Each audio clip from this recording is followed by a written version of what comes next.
Nah, untuk maturity level 3 ya. Jadi dengan kriteria bahwa seluruh unit telah melakukan pelaporan unsafe action, unsafe condition, near miss, accident melalui aplikasi Inspekta, di mana juga seluruh pegawai terdaftar minimal 5%. Jadi perlu teman-teman ketahui bahwa minimal kita 5% terdaftar di dalam aplikasi Inspekta dan aktif untuk melaporkan kecelakaan di unit, itu baru kita dapat level 3. Mungkin itu saja pembukaan dari saya. Silakan Mas Ulil Amri untuk memberikan sosialisasi kepada kami semua. Terima kasih. Assalamualaikum warahmatullahi wabarakatuh. Selamat pagi.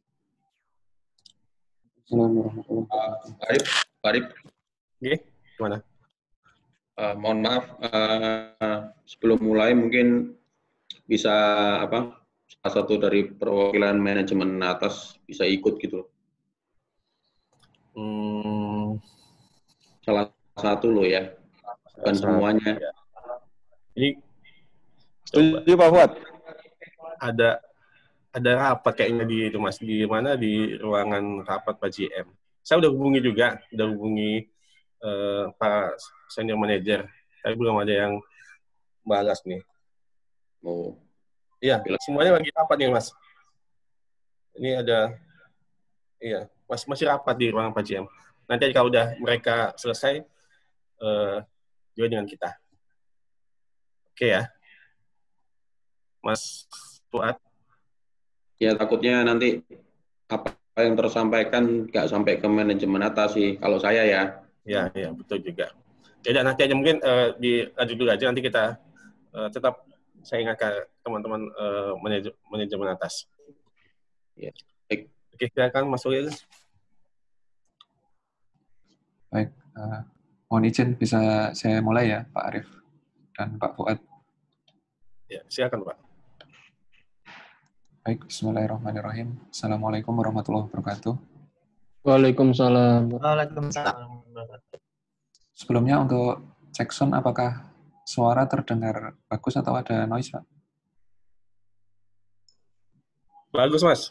Ya, bagus Mas. Karena saya akan ngomong lama ini, jadi saya harus pastikan suara saya terdengar dengan jelas. Baik, mungkin saya akan langsung saja menampilkan slide yang akan saya sampaikan hari ini ya.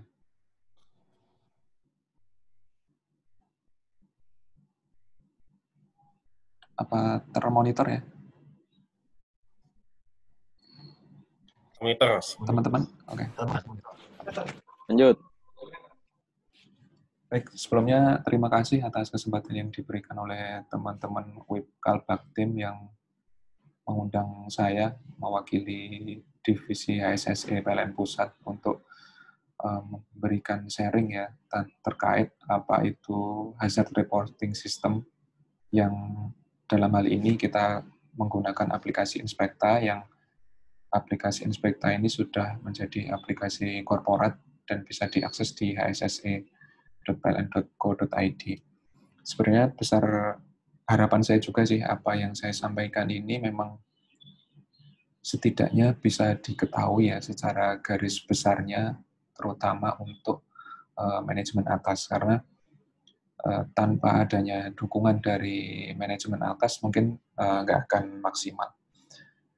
Sebelumnya mungkin perkenalkan dulu, saya mewakili Div HSSE, nama saya Ulil Amri, dan saya baru bergabung di divisi HSSE baru sekitar 2 bulan.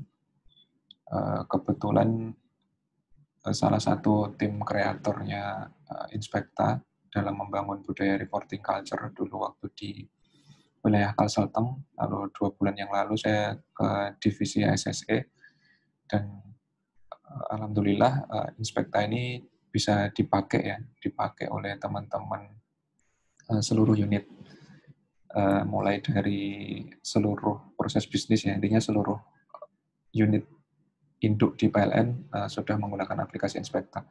Mungkin nanti untuk review berapa banyak yang sudah pakai mungkin bisa kita tunjukkan ya di awal. Saya sedikit sharing beberapa momen, beberapa kali kami sebelum Inspekta menjadi aplikasi korporat, itu Inspekta dapat momen untuk promote di beberapa event, salah satunya di Papua yang ada di Surabaya, dan terakhir kemarin di 2019 kita juga sempat promote, kita kenalkan ke teman-teman K3L yang lain di K3L yang lain secara skala internasional ya, dengan beberapa negara. Kita juga kenalkan mereka tentang apa itu reporting culture. Jadi karena di beberapa maju mereka sudah bilang safety culture, tapi memang di kita, khususnya di Indonesia, kita masih berbicara tentang apa itu reporting culture. Jadi untuk detailnya apa itu budaya melaporkan, apa hubungannya dengan safety culture, nanti insya Allah kita akan lalui slide-nya. Selanjutnya, ini adalah progress improvement, sekedar pengenalan. Jadi kami create aplikasi ini memulai membangun budaya melaporkan atau reporting culture itu di wilayah Kalsel-Teng itu sejak 2016, dan kesimpulannya sampai hari ini ya, tahun 2020 di maturity level juga sudah dimasukkan dan menjadi aplikasi korporat yang teman-teman semua bisa akses di sse.pln.co.id. Nah, terkait Mas, nggak kedengaran. Siap. Apa seperti ini kedengaran? Cek. Kedengaran, Mas? Yang nggak kedengaran lagi, siapa lagi ya? Cuman satu aja atau beberapa?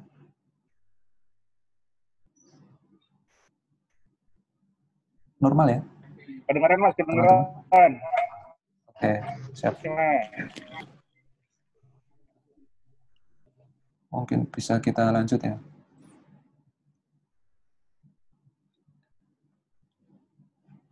Saya lanjut ya. Selanjutnya adalah untuk persentase data statistik. Mungkin saya nggak perlu detail bahas ini ya.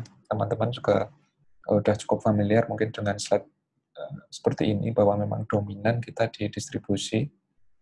Lalu pembangkit, mungkin kalau teman-teman UIP ya ada di sisi konstruksinya ya, konstruksi baik itu pembangkit maupun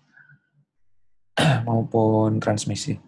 Mohon maaf kalau boleh tahu UIP Kalbaktim itu pembangkit atau transmisi aja ya? Pembangkit dan transmisi. Oh, dua-duanya ya? Oke. Jadi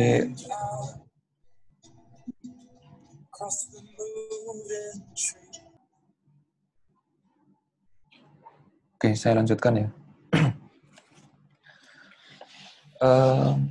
Slide ini menurut saya ini adalah ruh yang paling penting untuk teman-teman ketahui, karena ini melatar belakangi kenapa perlunya kita menerapkan atau membangun budaya reporting culture, khususnya dengan menggunakan aplikasi Inspekta. Jadi saya ceritakan dulu. Ini adalah teori yang mungkin teman-teman K3L pasti sudah sangat familiar dengan teorinya Herbert William Henrich. Jadi dia adalah seorang yang bekerja di perusahaan asuransi, Herbert William Henrich ini, di Amerika. Jadi karena pekerjaannya dia di bidang asuransi, yang dia tangani setiap hari adalah klaim tentang kecelakaan kerja. Kalau mungkin di negara kita ya, di Indonesia itu kayak BPJS seperti itulah, atau perusahaan asuransi lainnya. Nah, karena dia bekerja di perusahaan asuransi yang besar dan untuk data statistik yang masuk ke dia ya, istilahnya responden surveinya dia, dalam tanda kutip responden surveinya dia itu sampai jutaan. Dari jutaan case kecelakaan kerja itu, dia bisa bikin teori piramida kecelakaan kerja ini. Nah, cara membacanya, ini mungkin saya mengulang ya, sedikit mereview, mungkin banyak teman-teman yang sudah tahu juga. Cara membacanya adalah satu kecelakaan yang sifatnya fatality itu identik dengan 30 kecelakaan yang sifatnya major. Identik lagi dengan 300 kecelakaan yang sifatnya recordable injuries atau cedera. Satu fatality itu identik dengan 3.000 near miss atau first aid atau P3K ya. kecelakaan yang skalanya kecil yang bisa diselesaikan dengan P3K saja, dan satu fatality itu sebanding identik dengan 30.000 hazard berupa unsafe action dan unsafe condition. Kalau boleh tahu, mohon info Pak Arif, di UIP ini selama 5 tahun terakhir kira-kira ada berapa banyak fatality yang pernah terjadi? Atau yang lain yang mungkin tahu case di unitnya selama 5 tahun terakhir? Kalau 5 tahun, saya belum sih, Mas. Cuma yang terakhir itu tahun 2018, satu yang fatality. Sampai meninggal berarti ya, Pak? Iya. Oke. Ingat saya satu. Dari satu fatality itu di tahun 2018, berarti kalau kita mau sesuaikan, kita mau matchkan dengan teorinya Herbert William Hendricks ini, berarti satu fatal, berarti di situ ada 30.000 hazard berupa unsafe action dan unsafe condition. Jadi sebenarnya satu fatality dibalik satu kecelakaan kerja yang fatality itu, di situ ada 30.000 hazard berupa unsafe action dan unsafe condition yang terjadi. Jadi contoh misalkan salah satu unit gitu ya, ada 2 fatality, berarti kita bisa tebak kan berapa banyak hazard yang ada. Jadi tinggal kita kalikan saja ya. Jadi fatality-nya tinggal kita kalikan dengan 30.000. Jadi karena rasio perbandingan yang dibikin Hendricks ini, dia kolek dari kecelakaan kerja yang masuk ke klaim ke perusahaannya dia. Nah, yang jadi masalah adalah kita bisa mengukur berapa banyak fatality. Kita tahu di 2018 ada 1. Tapi ketika pertanyaannya ini, based on piramida kecelakaannya Hendricks ini, kita turunkan 1 langkah, pertanyaannya, di UIP, Kalbaktim, berapa banyak major yang terjadi selama 5 tahun terakhir? Ada yang bisa tahu nggak atau bisa sharingkan ke kita semua, berapa banyak major yang terjadi di UIP Kalbaktim selama 5 tahun terakhir? Yang mungkin cedera agak parah lah, tapi nggak sampai meninggal.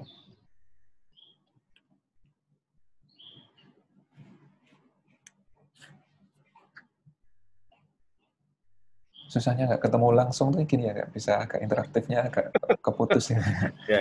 Kecedera. Juga gini ya, Mas, mungkin kendalanya di Biro K3 ini kan juga baru dibentuk ya.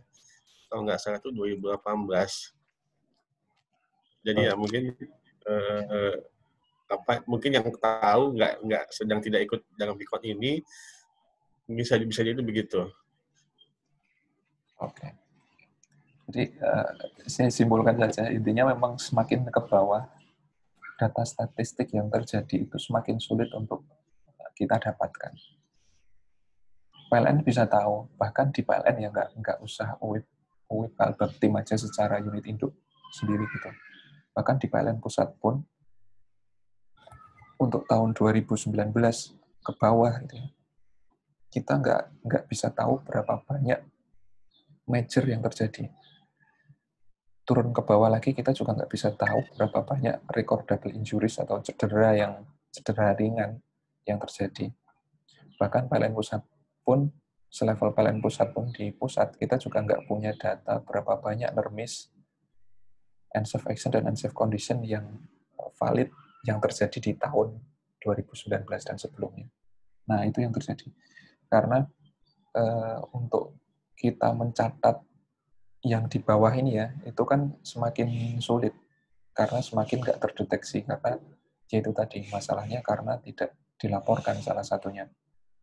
Jadi nyambung lagi ke salah satu kaidah ini yang mungkin bisa proven di semua bidang pekerjaan di PLN dari William Thompson. Ini di sini dia mengatakan bahwa if you can measure it, you can improve it.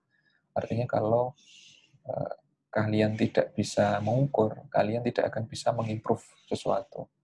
Ini di semua aspek pekerjaan kita pasti mengukur. Contohnya saja kita punya KPI, kita punya parameter yang namanya CV, kita punya parameter yang namanya susut atau losses. Itu semua adalah proses pengukuran. Dan dari proses pengukuran itu kita bisa melakukan improvement. Berapa persen yang mau kita turunkan. Kita bisa menentukan target secara lebih valid, secara lebih tepat seperti itu. Nah, ketika kembali ke teori piramida ini, kita mau measure di setiap segmen yang ada di piramida ini, kita cuma bisa measure, kita cuma bisa mengukur itu di fatality saja. Kita mengukur di cedera yang sifatnya major, cedera ringan, miss atau unsafe accident, unsafe condition, itu kita nggak terukur. Sekarang pertanyaannya, dan pertanyaan ini nggak perlu dijawab ya, gimana caranya kita bisa mengimprovisasi kinerja K3 kalau kita nggak bisa mengukur berapa banyak major, berapa banyak miss, berapa banyak unsafe action, dan berapa banyak unsafe condition. Ini pertanyaan yang mungkin nggak perlu dijawab, tapi mudah-mudahan bisa menginspirasi kita ya untuk mulai memahami betapa pentingnya pelaporan ya, mulai dari sisi bawah. Sampai sini ada yang bisa ini cukup bisa dipahami ya, atau ada yang mau ditanyakan?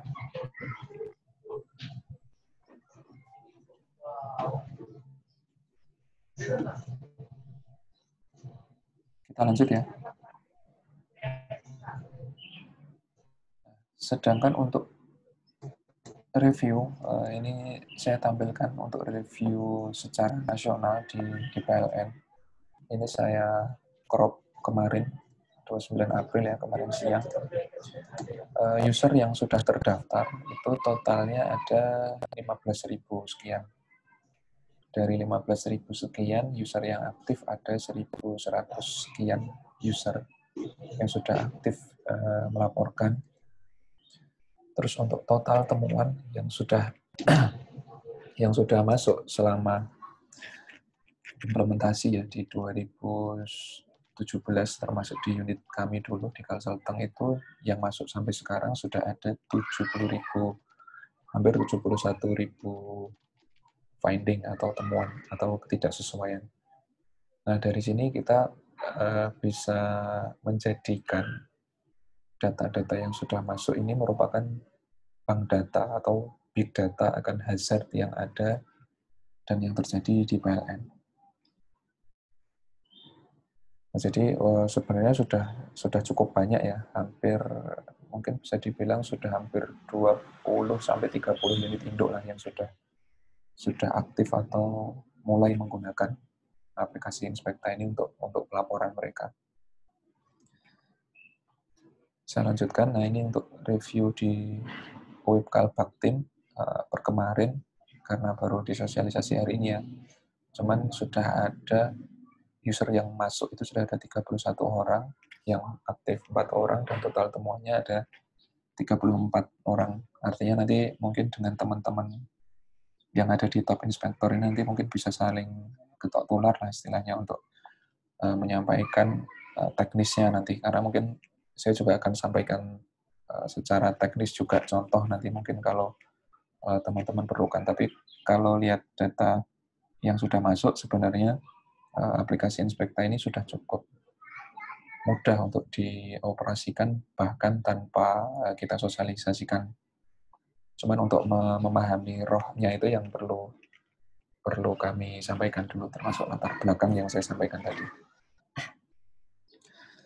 Nah, sekarang ini saya crop barusan tentang apa itu reporting culture. Sebenarnya saya pengen banget bisa diskusi ya, tanya jawab, terutama kita bisa, saya nggak ngomong satu arah ini ya, kita bisa tanya jawab sama teman-teman karena mungkin dengan metode itu pemahaman kita bisa lebih detail lagi. Ya cuman karena keterbatasan mungkin kita coba semaksimalnya. Nah, yang saya tampilkan ini adalah tentang data monitoring COVID yang beberapa hari lalu saya print screen. dari aplikasi yang bersumber dari WHO juga.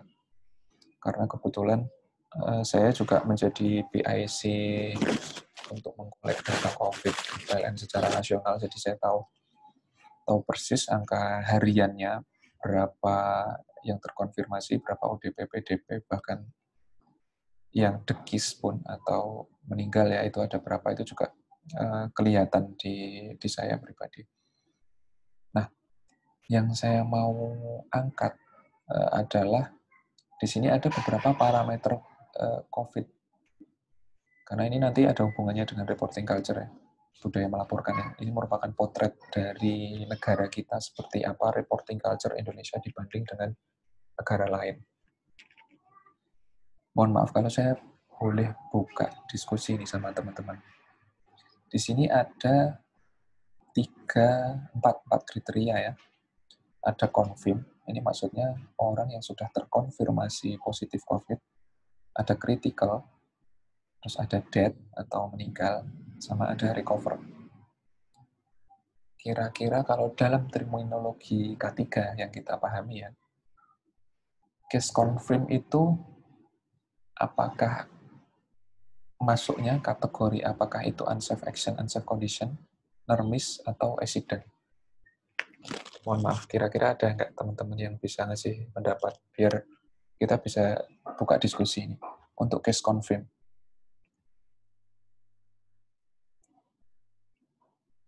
Ada yang boleh kasih pendapat salah satu?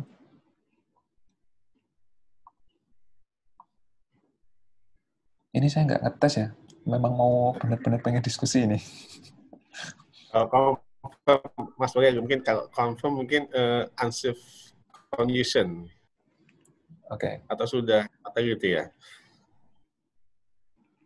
Ya, tentukan saja, Pak. Kita diskusi ini, Pak. Ya. Mungkin udah unsafe condition itu udah. Oke, unsafe condition. Ada lagi yang berpendapat lain? Biar nggak cuma Pak Arif aja ini. Sama Mas, kalau confirm Biar beda itu, accident. Oke. Yang accident Mas siapa tadi? Joel. Joel. Oh, Mas Joel. Kalau salah mohon maaf ya, bukan orang ketiga. Siap. Oke, sekarang kita dari confirm ada yang mengatakan bahwa itu unsafe condition, ada yang mengatakan bahwa itu adalah accident. Sekarang kalau critical, kira-kira masuk kategori apa ini? nermis. Kritis orangnya, nermis. Okay. Exactly. Kalau death, meninggal, sudah jelas ya. Kalau death itu fatality, betul. Jadi accident dan fatality. Jadi benar. Cuman untuk kasus confirm ini yang tepat adalah unsafe condition. Jadi terkonfirmasi positif COVID itu bisa jadi dia nggak meninggal, nggak sampai meninggal. Bahkan banyak juga yang orang yang sudah terkonfirmasi tapi dia terkonfirmasi COVID tapi dia positif tapi dia sehat-sehat saja. Artinya dia asimptomatis, dia nggak punya gejala apapun. Jadi ini merupakan gambaran apa itu budaya melaporkan di Indonesia. Saya cuma mau bandingkan aja. Teman-teman bisa fokus ke sini untuk lihat negara kita bandingkan dengan India. Jadi di sini kelihatan ya. Kelihatan nggak angkanya di situ? Kalau nggak kelihatan, saya bacakan ya. Di Indonesia ini yang meninggal, di Indonesia ini yang meninggal 590.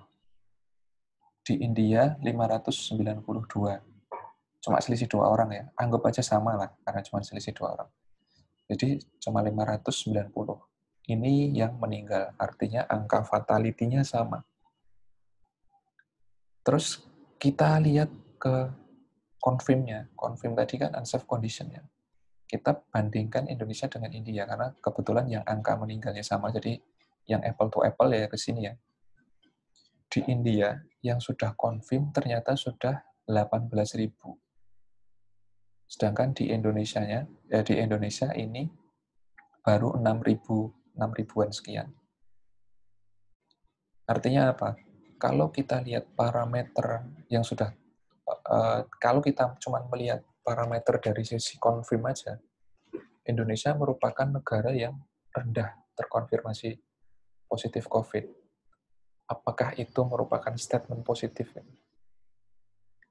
Kalau menurut saya, justru yang kita lihat adalah accident itu kita lihat dari date-nya, meninggalnya.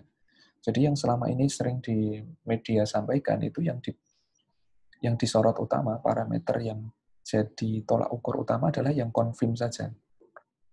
Padahal terjemahnya Indonesia ini, 6.000 ini belum tentu cuman 6.000 saja.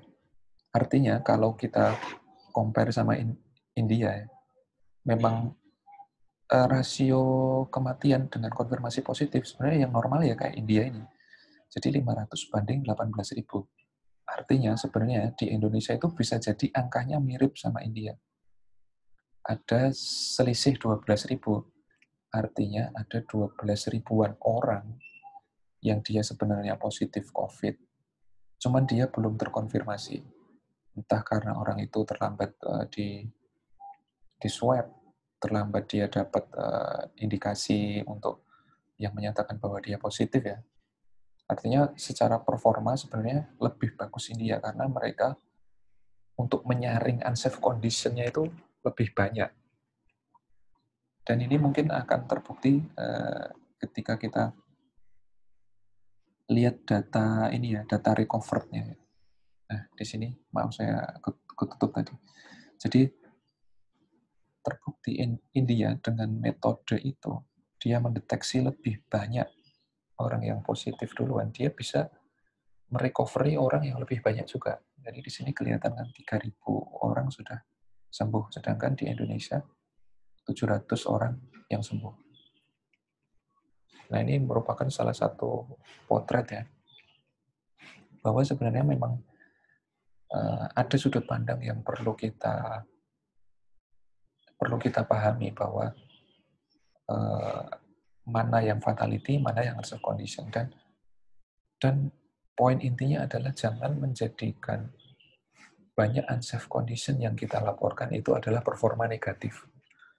Justru dengan kita melaporkan banyak unsafe condition, case-nya seperti India ini, dia bisa mendeteksi 18.000 unsafe condition, dia bisa merecovery orang lebih banyak, seperti itu. Sampai sini bisa dipahami ya, ini ada beberapa tabel lagi. Cuman saya kira perbandingan Indonesia dan India ini sudah cukup mewakili. Saya lanjut ya. Nah, yang paling mendasari saya ingin sampaikan bahwa ada banyak sekali teori tentang safety culture atau budaya K3, dan saya coba untuk sampaikan salah satu yang menurut saya itu paling ringkas dan paling mudah dipahami teman-teman semua. Ini saya ilustrasikan seperti sebuah pohon ya. Jadi budaya K3 itu kita ilustrasikan seperti sebuah pohon, di mana goal-nya yang sering kita teriakkan sebagai target baik di KPI maupun di pemerintahan ya, di Kemenaker, itu adalah zero accident. Jadi kalau zero accident itu kita analogikan sebagai buah jeruk. Jadi kalau tujuan kita nanam suatu pohon ya agar kita bisa menuai buahnya ya, menuai buahnya jeruk seperti itu. Nah, cuman agar kita bisa mendapatkan tujuan yang kita capai, ibarat sebuah pohon biar kita bisa mendapatkan buah jeruk ya yang manis, ternyata ada beberapa faktor yang harus kita perhatikan. Jadi analogi pohon ini, kalau kita mau nanam pohon itu kita harus perhatikan akarnya, kita harus perhatikan batangnya, kita harus perhatikan rantingnya, kita harus perhatikan daun-daunnya, dan semua aspek menyeluruh dari satu pohon itu. Nah, analoginya untuk membangun budaya K3 itu adalah seperti pohon ini. Artinya ada beberapa aspek yang harus dipenuhi agar budaya K3 atau safety culture itu hidup. Yang pertama dan paling mendasar itu adalah reporting culture atau budaya melaporkan. Jadi budaya melaporkan itu merupakan contohnya adalah seseorang ketika dia merasa nyaman, atau dalam suatu unit, dalam suatu perusahaan, seseorang itu merasa nyaman dia untuk melaporkan unsafe action, unsafe condition, nermis, dan accident itu mereka bisa melaporkan dengan bagus, itu adalah salah satu bentuk dari positive reporting culture. Lalu didukung lagi dengan safety leadership. Safety leadership ini dukungan manajemen atau top manajemen dalam membangun budaya K3. Karena kita bayangkan saja pohon kalau tanpa batangnya juga pasti ambruk. Jadi memang safety leadership atau dukungan dari top manajemen itu juga sangat penting dalam membangun budaya K3. Lalu yang selanjutnya adalah risk awareness atau pengetahuan kita akan risiko. Jadi kita bisa mengetahui apa itu unsafe action, unsafe condition. Nanti coba habis ini kita simulasi kuis. Biasanya kalau di offline di kelas itu saya bisa simulasi kuis, dan itu cukup efektif untuk meng-aware teman-teman semua bidang ya, bagian yang lain, seluruh pegawai dalam mengetahui apa itu risiko. Dan yang terakhir, ini adalah worker involvement atau keterlibatan semua pekerja. Jadi dalam membangun budaya K3 itu sangat tidak mungkin untuk cuma dilakukan oleh pejabat K3 saja. Jadi worker involvement ini harus bisa menginvolve semua bagian pekerja.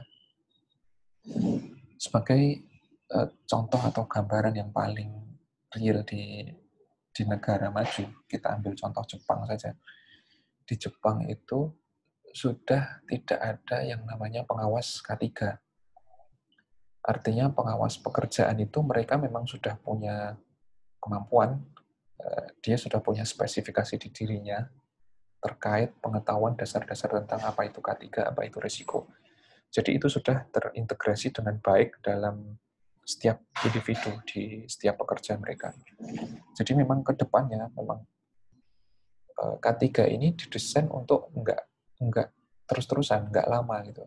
Artinya K3 ini sebagai pematik aja, pemicu awal ketika seseorang semuanya seluruhnya sudah berbudaya K3.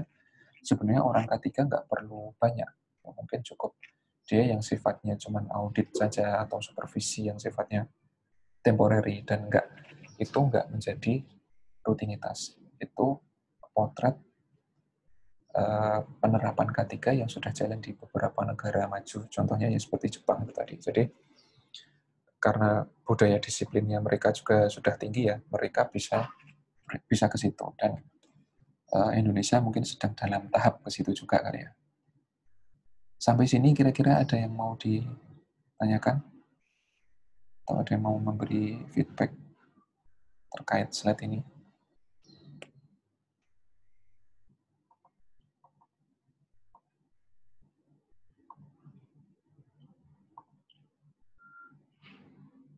Bisa saya lanjut?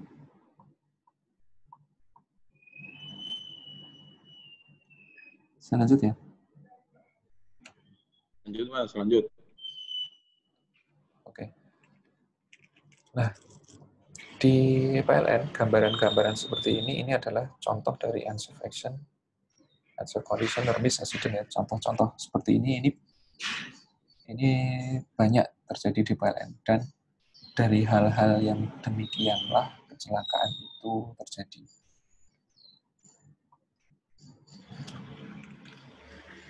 Nah, di aplikasi Inspekta kita kita sederhanakan dari piramida kecelakaan tadi menjadi empat parameter ya.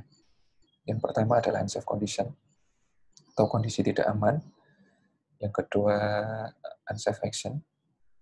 Yang ketiga, nermis, atau hampir celaka. Contoh ya, saya ulangi lagi dari awal, unsafe condition ini kalau ada kondisi tidak aman, misalkan ada tangga, atau peralatan kerja yang dia sudah rusak atau enggak semestinya dipakai, itu merupakan contoh dari unsafe condition. Terus unsafe action ini hubungannya dengan perilaku pekerja ya, perilaku pekerja. Dia bekerja dengan sikap yang tidak benar atau dia tidak kompeten, itu masuk unsafe unsafe action. Terus nermis apabila terjadi kejadian ya, insiden, suatu momen yang terjadi, tapi momen itu menyebabkan hampir terjadi kecelakaan, tapi orang itu belum celaka. Jadi misalkan ada seorang terjatuh dari tangga, tapi dia tidak cedera atau belum ada kerugian apapun, itu merupakan nermis. Nah, sedangkan untuk accident adalah jika seseorang sudah jatuh gitu ya, dari tangga dan dia mungkin kakinya cedera atau kepalanya cedera, intinya ada kerugian, itu sudah masuk kategori accident. Saya kira ilustrasi ini cukup mudah dipahami ya. Ada yang mau ditanyakan? Kalau enggak, sekarang saya coba ya kita buat kuis. Biasanya ini bisa efektif di offline, tapi saya nggak tahu apakah bisa efektif juga di Zoom, tapi mari kita coba ya. Mohon untuk teman-teman siapkan gadgetnya. Ini kan banyak yang login Mas Ulil, pakai. mohon izin, mungkin linknya bisa dikirim ke chat di di Zoom ini, jadi semua bisa langsung diklik. Oke. Ini sebenarnya nggak perlu diklik, jadi teman-teman cukup masuk ke Kahoot. Sebentar, saya stop share dulu.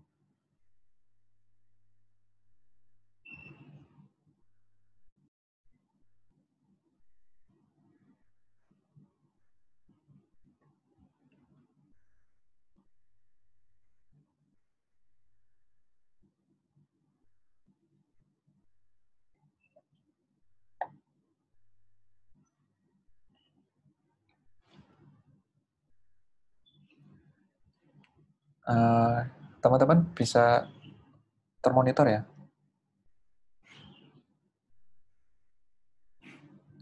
Termonitor nggak? Bisa. Bisa. Bisa. Nah, teman-teman silakan buka browsernya masing-masing. Lalu diketikkan kahoot.it. Ini ada yang bisa masuk ya. Game pin-nya masukkan sekian. Sekaligus saya trial apakah bisa kita Zoom pakai aplikasi kuis Kahoot ini.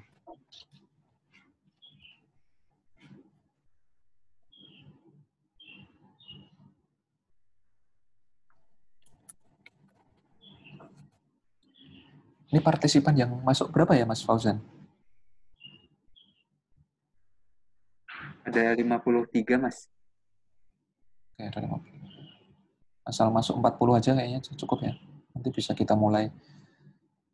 Jadi kuis ini walaupun kesannya main-main ya, tapi ini justru jadi sarana yang efektif untuk mengenalkan apa itu reporting culture, apa itu awareness, risk awareness. Jadi kita bisa mengenalkan ke seluruh pegawai apa itu unsafe action, nermis, accident. Dulu betul nggak? Mana yang skim mana? Yang ini mana? Coba dicek dulu ya. Nggak sampai salah.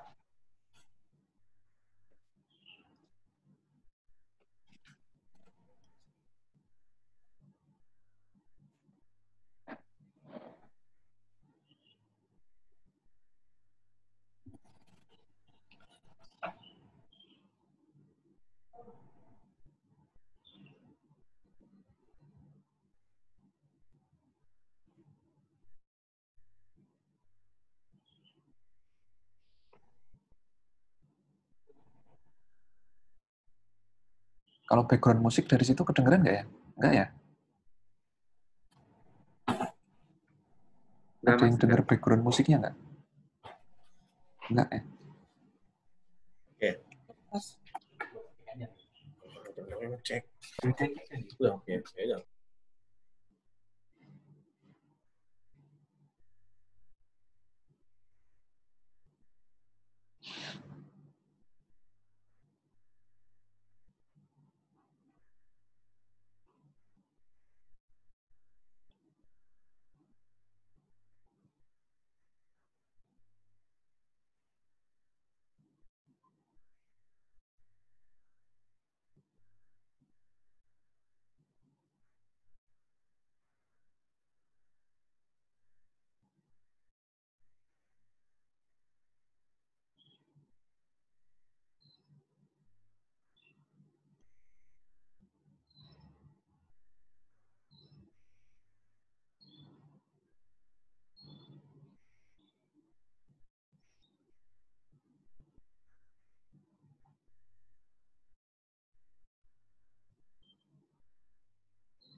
Atau bisa kita mulai sekarang aja ya?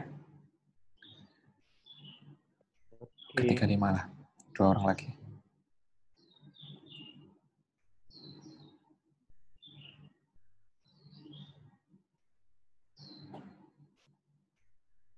Oh, malah kurang nih.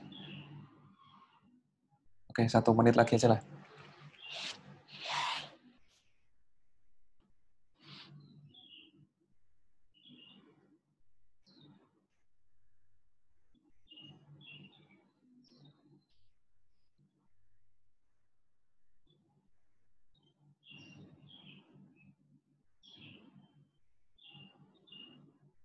Oke, kita mulai ya. Oke, jadi di sini akan ada gambar dan teman-teman silahkan pilih mana apakah itu merupakan unsafe action, unsafe condition, NERMIS, atau accident dari gambar yang tampil di sini.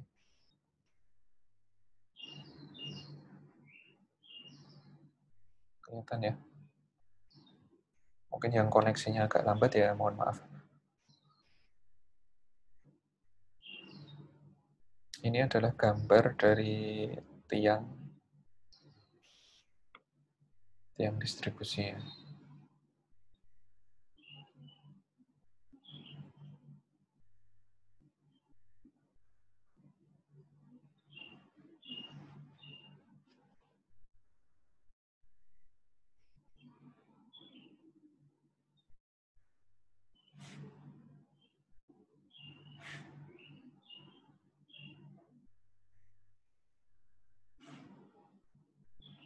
Oke.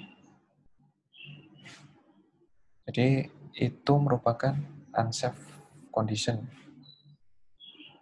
Mohon maaf yang jawab unsafe action. Ada mau ngasih pendapat 4 orang? Biasanya di offline juga nggak ada yang ngaku sih. Kalau apalagi kayak gini ya kayaknya tambah nggak ngaku lagi. Jadi karena di situ tidak ada person ya, tidak ada seseorang, tidak ada yang kaitannya dengan perilaku kerja, itu merupakan unsafe condition atau kondisi tidak aman. Kira-kira judulnya apa kalau dari case gambar tadi? Judul temuannya? Yang keropos, Mas. Kerusakan tiang Ya, listrik. tiang. Betul, tiang keropos ya. Jadi tiang TM20 KV keropos. Itu merupakan unsafe condition atau kondisi tidak aman. Oke, sekarang kita lanjut ya.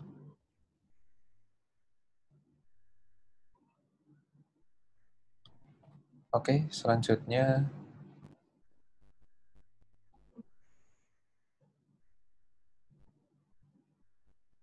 mudah-mudahan kelihatan itu.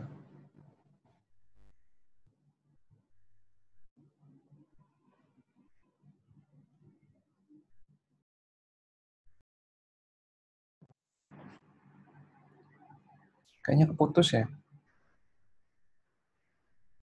Keputus ya, Mas Fauzan? Aduh, jangan putus, udah benar ini. Share screen-nya. Iya, mungkin bisa di-share screen lagi, Mas Ulil. Oh iya, saya juga korek ini. Waduh.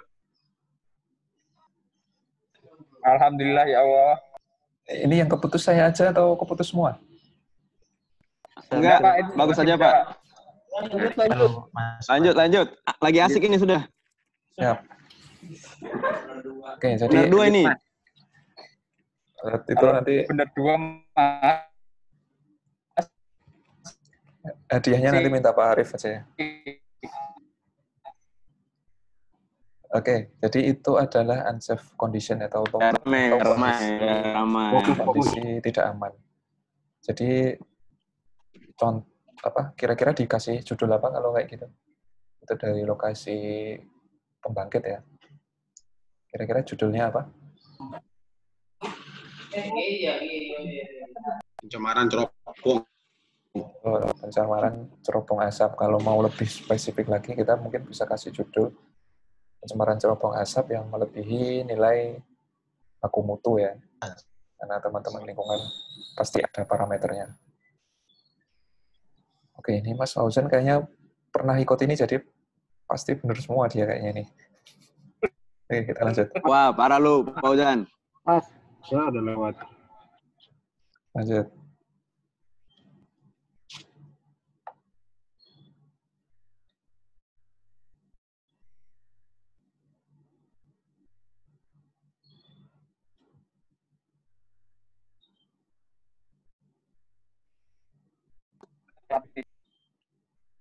Ini pemain sulap ini pasti. Mas, Kayaknya ini kejut. Benar. Aku Main sirkop. Oh, iya. Itu unsafe action ya, atau perilaku tidak aman. Ada 2 orang yang jawab unsafe condition sama normis. Ya, sebenarnya kalau kita diskusikan, bisa jadi kalau seseorang itu punya alasan yang tepat untuk mengatakan itu normis gitu ya, mungkin di bayangan dia lihat bahwa orang itu hampir jatuh, ya bisa jadi kayak itu. Cuman dalam hal ini lebih dominan bahwa itu adalah unsafe action atau perilaku tidak aman. Oke, kita lanjut ya. Mas Ulul, Mas Ulul, geser. Mas Ulul. Siap. Mas, Silakan, Pak. yang tadi yang pembangkit itu unsafe condition, maksudnya gimana ya? Jadi pembangkit itu punya unsafe condition berupa cerbong asap yang melebihi baku mutu, Pak. Jadi ceritanya tadi cerbong asapnya itu tadi kan dia ngeluarin asap tuh. Di situ ada orang yang sedang kondisi, Pak, kalau di situ kita nggak sedang potret perilaku seseorang. Jadi di pembangkit yang keluar cerbong asap tadi fokusnya ke asapnya, cerbong asapnya, ke asap yang keluar dari cerbongnya, maksudnya seperti itu. Jadi itu merupakan unsafe condition atau kondisi yang tidak aman.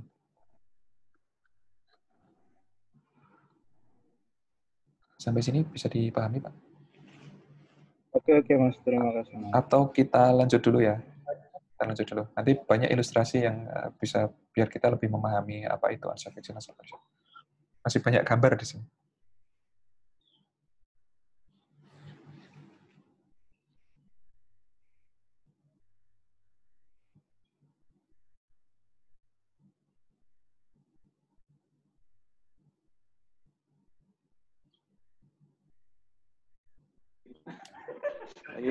Lagi nge-gym ini. Lagi parkur ini, lagi parkur. Oh, benar, Brick Mansion. Salesnya Bang Joel itu. Oke. Nyaris benar semua ya. Satu orang yang punya penglihatan, dia bisa menerawang mungkin. Jadi dia bisa menerawang gambar itu seakan-akan bergerak, orang itu mau jatuh kan. Bisa jadi itu. Itu mau kepleset tadi, Pak, kayaknya, Pak. Ya kalau yang dilihatnya orang itu hampir terpleset, betul jatuhnya ke normis. Cuman dalam konteks ini kita nggak melihat dia hampir jatuhnya, tapi dia sedang melakukan pekerjaan dengan perilaku yang tidak aman lah. Intinya seperti itu. Kita lanjut. Mas Fauzan disindir terus ngalahin kayaknya. Jangan ngalah juga, Mas. Jadi nggak enak saya sindir malah terus disalahin gitu kan. Oke, kita lanjut ya. Jangan gitu belajar.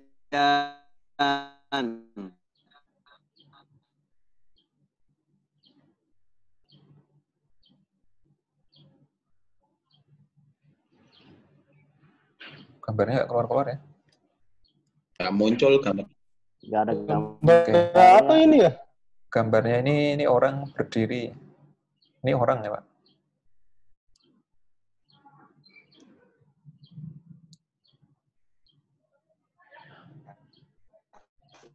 Oke, kayaknya masalah koneksi.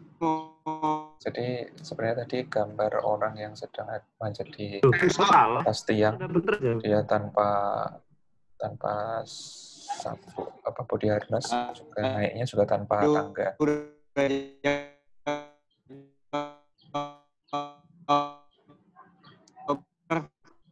Waktunya.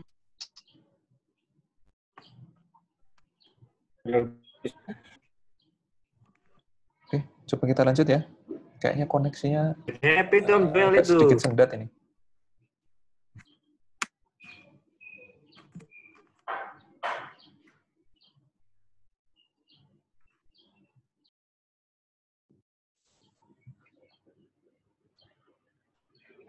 Dan hadiahnya dibagi rata aja sudah. Koneksinya sendat-sendat nih. Kendalanya Aduh. bonus lah ya. Ganti nickname lagi. Bonus. Kita ulang Liga musim Italia depan aja aja. bisa dibatalin juaranya. Masa ini nggak bisa dibatalin?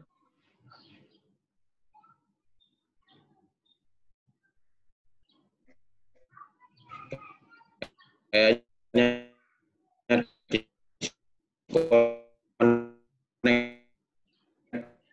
Pak.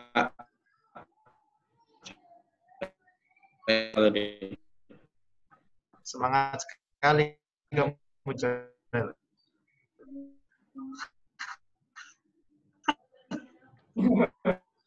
Ini biar menaikkan aja Stop Pak. dulu. Koneksinya lagi 8035. nggak oke ya. Ini aduh. Koneksinya Ini lagi. kantor pakai apa sih? Punya Pak Ulil. Gratisan. Strumnet ini Strumnet. Strumnet iki. Berapa tadi pinnya? Berapa pinnya? Oke. Kita lanjut udahlah. ya. Kita ya Pak, anu aja Pak. Diklat aja Pak udah langsung. 8 cio lau. Atau langsung kita skip ke yang pertanyaan terakhir aja ya. Nah, ini bisa nih. Yang kelihatan bisa jawab nih. Aduh, itu unsafe condition itu. Ada yang jawab nih. Itu unsafe condition, Pak. Unsafe condition, Pak. Oke, 8 orang bisa jawab, berarti koneksinya. Oke, kita lanjut. Itu adalah unsafe condition. Udah mulai ngeh ya. Kita lanjut.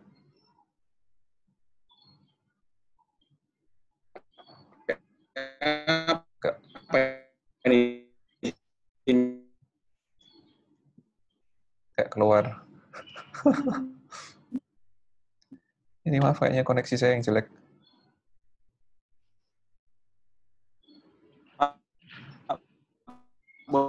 Oke. Next.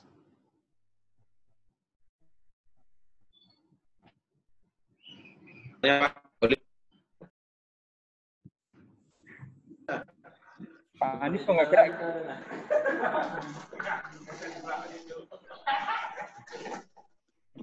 Ada yang iseng jawab, tapi bisa masuk. Ada tanya, Mas.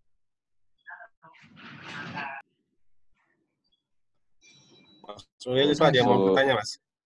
Siap. Tadi saya mau bertanya ya, benar. Mas, saya mau nanya, nermis tadi itu seperti apa, Mas, ya penggambarannya?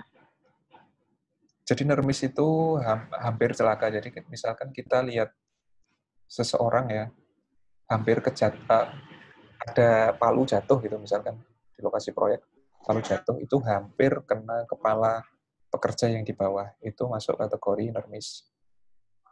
Atau apapun itu ya, jadi misalkan tang potong jatuh ke bawah, intinya hampir kena seseorang, tapi belum muncul kerugian, itu masuk kategori nermis atau hampir celaka.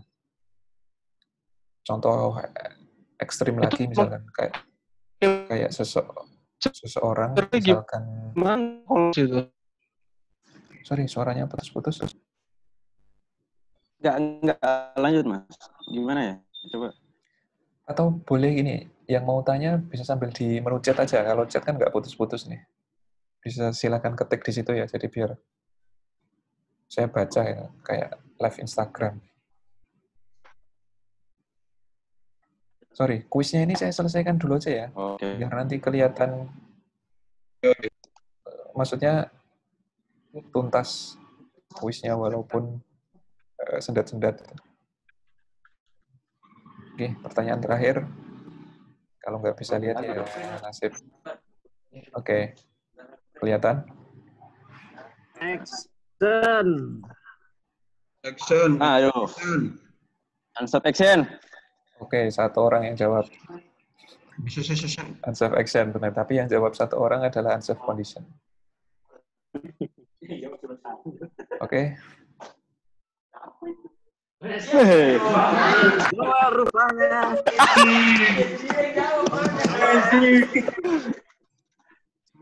Amazing. Itu belum sinyalnya bagus loh Pak Fuad. Ini nipnya bisa dicatat ini ya.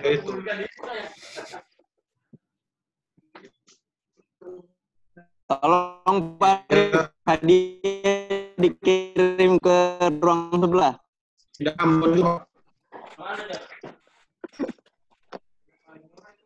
Oke, sekarang kita lanjut balik ke slide ya. Teman-teman kalau ada yang mau tanya silahkan bisa pakai fitur chatnya ya.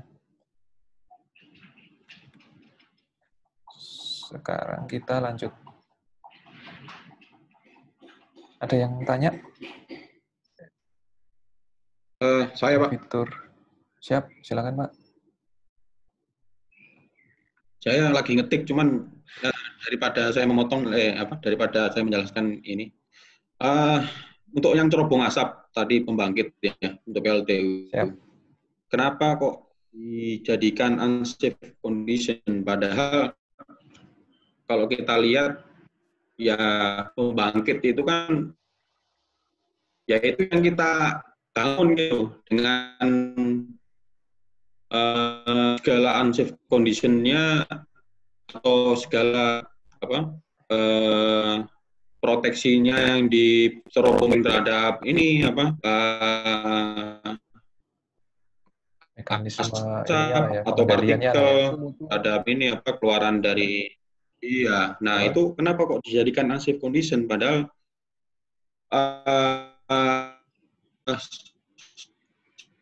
sedangkan kita tahu itu pembangkit yang mungkin itu jadikan saya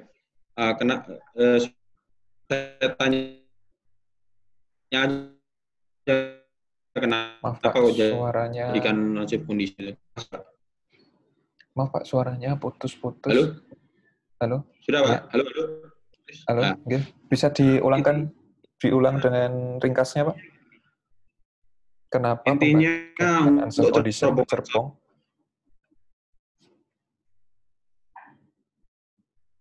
Ya, cerobong asap itu kenapa dijadikan condition padahal kalau kita bangun di pembangkit untuk konstruksi itu tuh biasa ada monitoring untuk memonitoring asap atau partikel yang akan keluar dari cerobong itu. Nah, padahal untuk yang keluar dari situ kan ya masih aman gitu ya. Maksudnya menurut Bapak itu harusnya masuk unsafe action gitu ya? Atau itu bukan merupakan unsafe condition dan bukan merupakan ketidaksesuaian? Maksud Bapak yang mana? Apakah itu mau Bapak arahkan ke unsafe action atau mau diarahkan ke itu bukan masuk ketidaksesuaian? Iya, kalau menurut pendapat. Maaf Pak, suaranya tidak kedengaran.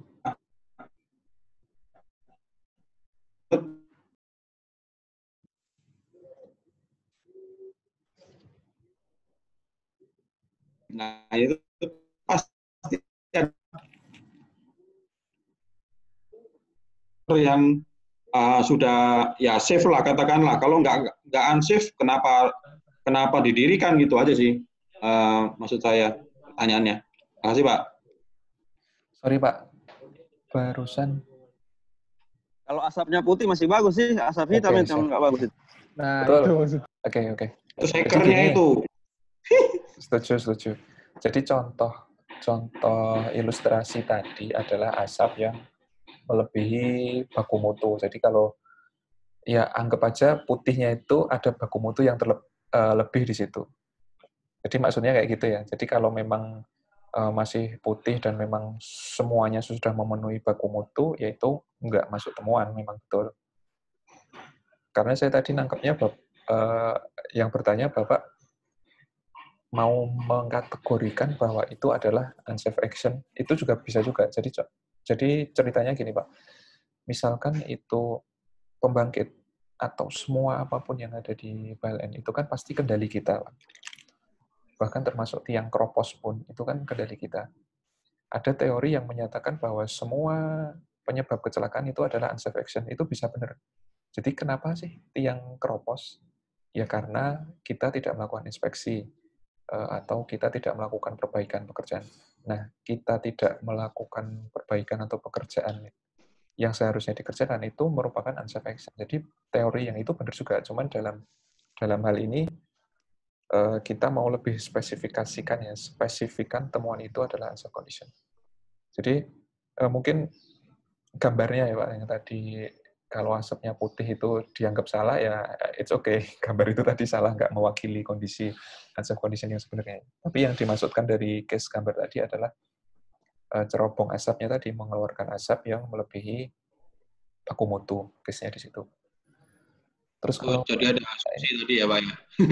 Ya, ada mungkin asumsinya. kalau tadi warna asapnya hitam itu. Ya, betul. Tapi itu bisa dua sih, Nanti unsafe action dan unsafe condition itu.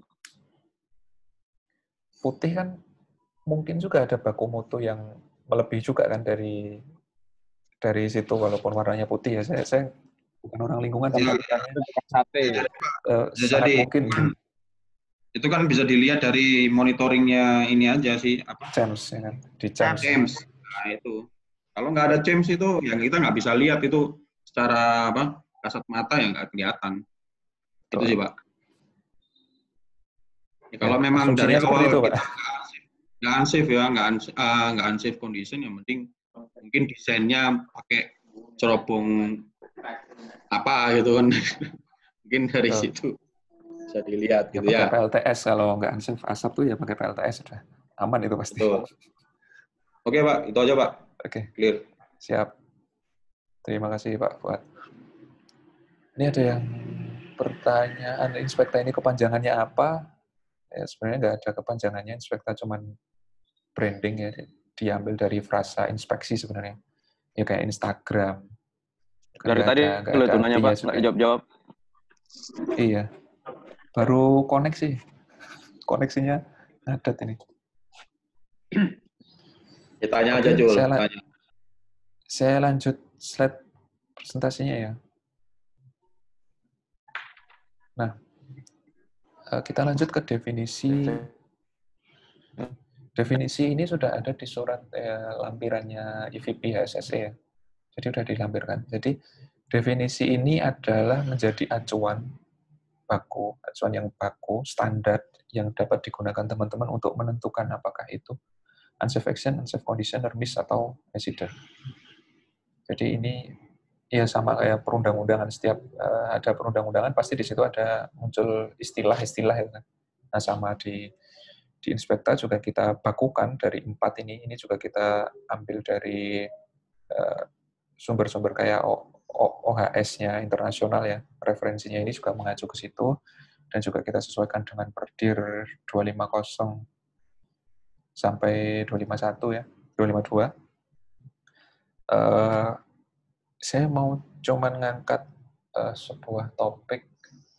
Maaf, kalau Wipkal Baktim yang paling dominan project itu di pembangkit atau transmisi? Transmisi ya, oke. Transmisi berarti paling banyak tower ya. Tower transmisi mungkin 150 kV. Kalau pertanyaannya, misalkan tower itu roboh, ada salah satu tower itu roboh, ambruk gitu ya. Udah pasang konduktornya roboh, itu masuk kategori mana?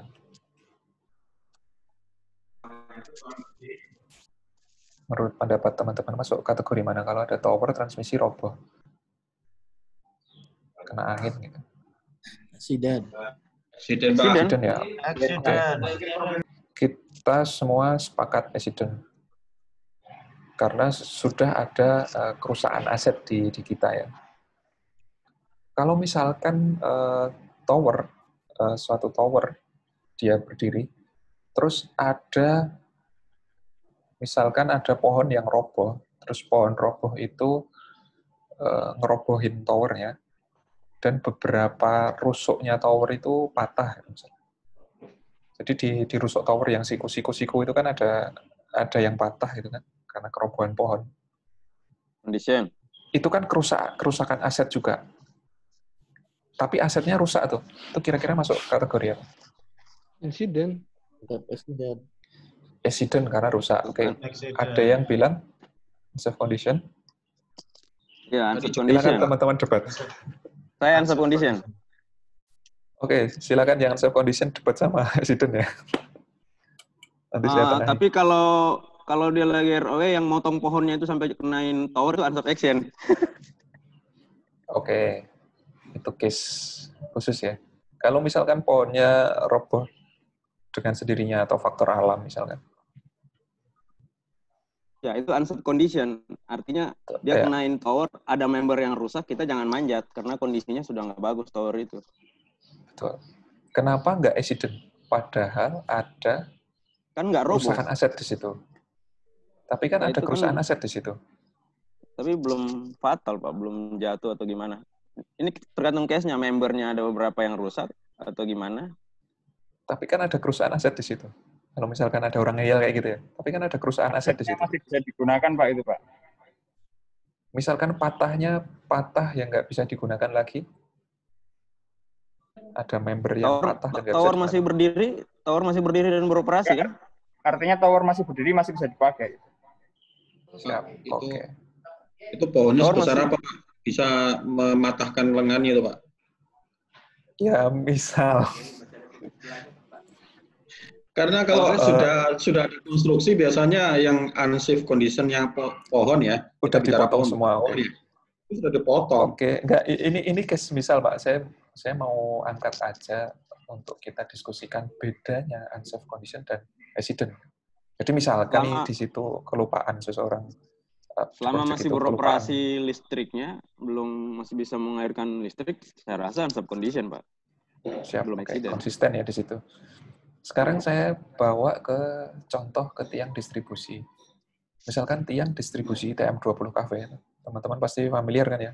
Di sekitar rumahnya pasti lihat tiang distribusi. Tiang 20 cafe itu berdiri, dia ada track skor, kayak seling baja, kayak kawat baja yang narik di situ. Kalau misalkan tiang itu ditabrak mobil dan tiang itu roboh, patah gitu kan, kita sepakat ya accident. Sekarang kalau misalkan yang ketabrak adalah track skurnya atau seling bajanya tadi, itu ditabrak mobil dan patah, aset kita rusak, seling di situ. Apakah itu masuk unsafe condition atau masuk accident?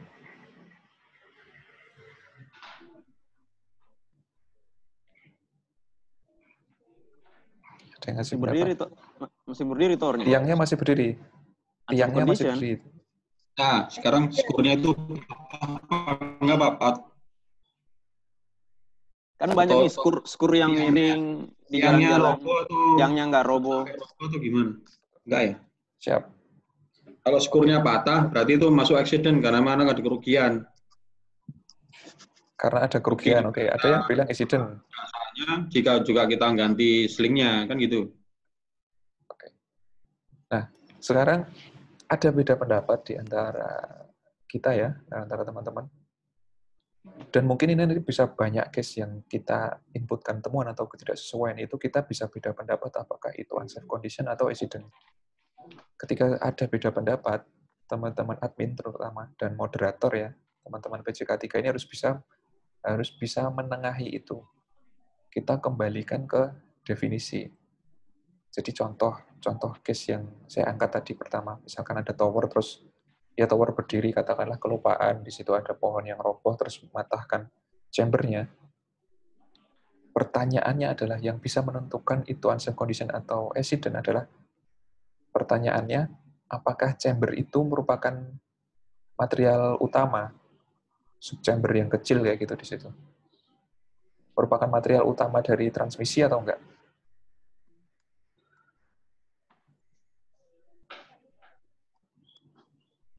Belum ada jawaban. Saya bawa ke tiang distribusi ya. Jadi misalkan di tiang distribusi tadi, kalau yang patah adalah track skurnya, talinya itu tadi, tali bajanya itu tadi yang patah. Kalau itu yang patah, pertanyaannya adalah track score itu merupakan material utama atau enggak? Material distribusi utama atau enggak? Enggak. Jadi track score itu Mungkin di sini bukan ada orang material distribusi. utama. Bukan material utama. Betul. Jadi track score itu bukan material utama.